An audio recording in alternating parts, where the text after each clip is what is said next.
guys, it's Lizzie. So a few months ago I made a video called the anti-boyfriend tag, which contrary to the title is actually a video about what your type is and different things that you find attractive in a guy. This video is the opposite of that. These are some of my relationship deal breakers, so things that when I see them in a guy, he just becomes a little more unattractive in my mind. So number one is not understanding basic forms of grammar. If I'm texting a guy and he is misusing forms of your or their, just really basic words that I learned in first grade, it just like drives me crazy because I'm a writer, and so grammar is so important to me. And even if you're texting, like, there's no excuse when you should just become lazy in how you're writing. And if this is something that is happening consistently and it's just like he literally doesn't understand when to use different types of grammar, I hate it so much. Number two is kind of a silly one, but also kind of legit and serious at the same time, and that is if someone is allergic to cats.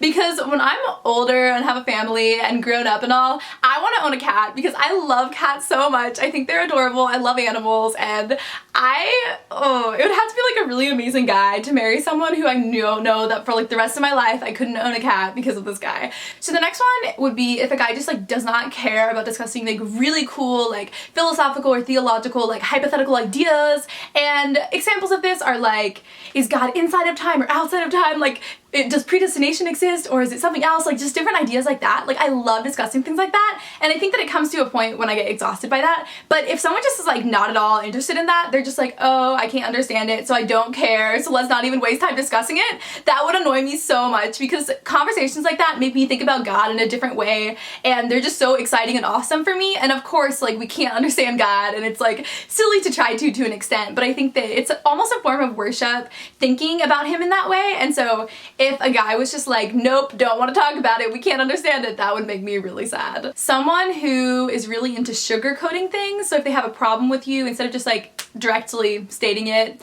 and communicating that way, they'll like sugarcoat it. And I think what goes along with this too is that this person not only like sugarcoats, but they want to be sugarcoated too. Like, they just cannot handle when you like say like, this is how it is, like, this is the problem. Like, I would feel so suffocated because with, I'd say like 80% of the world, I kind of feel like I can't completely be myself because it's so unnatural for me to communicate indirectly or communicate in a way that isn't just like saying what it is. And it would just require so much energy to change my communication style to deal with someone like that.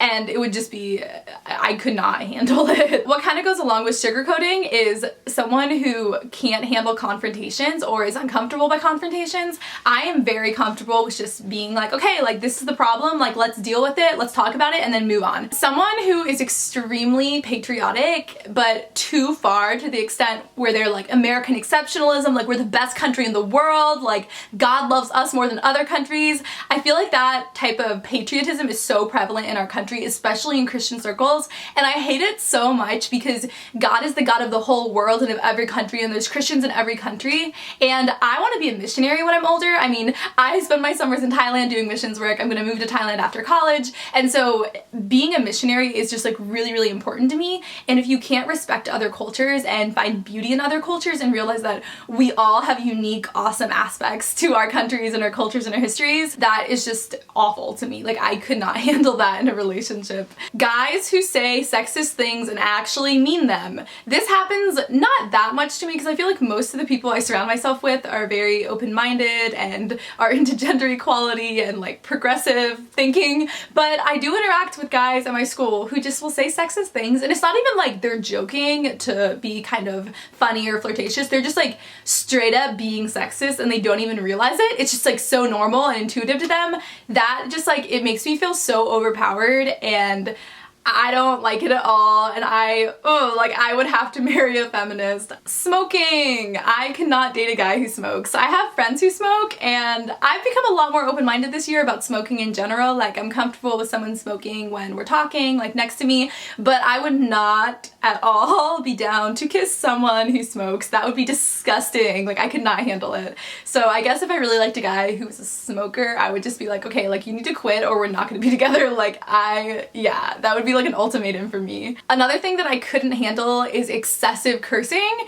I understand that cursing, sometimes people need to express themselves if they're like really annoyed or really stressed or really angry. Like, cursing helps you express yourself. And I think in general, this is a whole different video, but the Christian community thinks cursing is like this sin thing, and said, there are curse words in the Bible. I know at least one curse word in the Greek. Paul uses it in the Bible. So I don't have a big like moral problem with cursing. I just personally, I don't really like it. The people around you affect you so much, and I feel like if I spent so much time with someone who's constantly cursing, I would start thinking or cursing, and I just like wouldn't want to become like that. Someone, I don't really know how to explain this one, but someone who's like really, really stubborn and prideful, but to the point to where they like hate admitting when they're wrong, and if you like confront them about something they're doing wrong, they just like get really like, I don't know, like closed off or like don't want to talk about it. Like for me, I mess up so much in what I say and think and what I do, and I'm not the only one who does this. Like every single person is like this. Like we all mess up sometimes and a lot of times.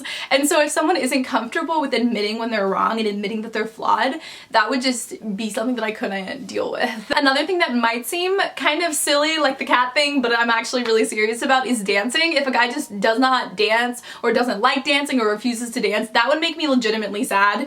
I dance all the time if I'm just like in my room by myself or with friends or at some event where there's dancing. Like I just love dancing and being crazy and being silly. Like it's so fun. If someone is not down to dance, I don't know how the relationship would work. Music is something else that's really important to me and just a central part of my life. I'm always listening to music, dissecting lyrics, I play guitar, I like singing, I write songs and poems. Just like music is so important to me, and if someone else didn't like music and wasn't like, oh, this is a new song I'm listening to right now, and like if we couldn't like share music and share that part of our lives, like that would make me really sad. My last one is someone who's extremely extroverted, and I feel this when I'm interacting with people. Some people are just so draining when you talk to them.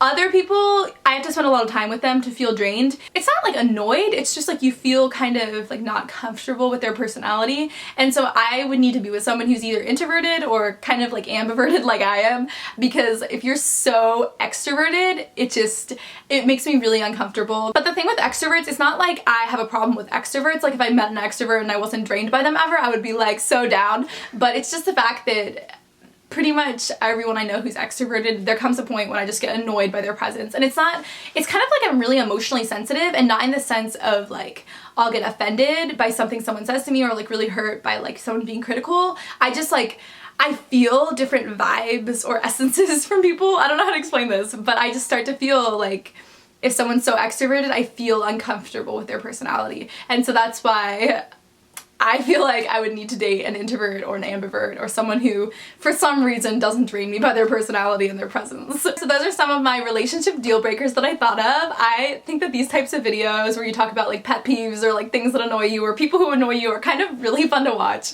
because we all have like little things that are really unique to us that we just cannot stand. And so these are some of mine. And these are things that like are totally fine in a friend and a close friend, but I just know that in a relationship setting, it just wouldn't work. So I hope that you enjoyed this video, and I will see you guys next Monday.